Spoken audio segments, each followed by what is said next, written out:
Dans la prison, l'homme se tient en hauteur et appelle tous les détenus à faire grève, à ne plus pousser le moulin, même d'un seul tour. Ainsi, chaque jour, il n'y aurait plus de dernier, et personne ne mourrait à cause de cela.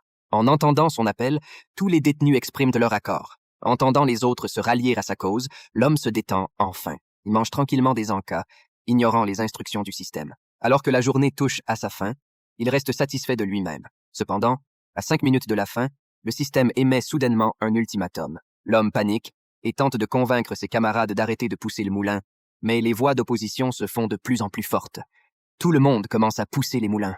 En entendant le bruit des moulins, l'homme sombre dans le désespoir. En tant qu'employé de base, il n'a aucune chance de résister. Finalement, il enlève sa veste et, résigné, choisit de se soumettre. À l'heure de la fin de la journée, l'homme termine son dernier tour. Il devient ainsi le dernier de la journée. Il devra subir un traitement spécial de la part de l'entreprise. Lorsque la porte en fer s'ouvre, une trentaine de commerciaux, vêtus proprement entrant. L'homme les supplie de le sauver, mais tous les présents sont comme des machines, sans expression. Un garde s'approche avec un calmant en main. Il s'avère que ce fameux traitement spécial consiste à donner tous les organes de l'homme à l'entreprise. Cela avait été précisé en petits caractères dans le coin du contrat. En entendant cela, l'homme, furieux, se précipite et assomme le garde. En réalité, tout ce qui s'est passé n'était qu'un entretien virtuel.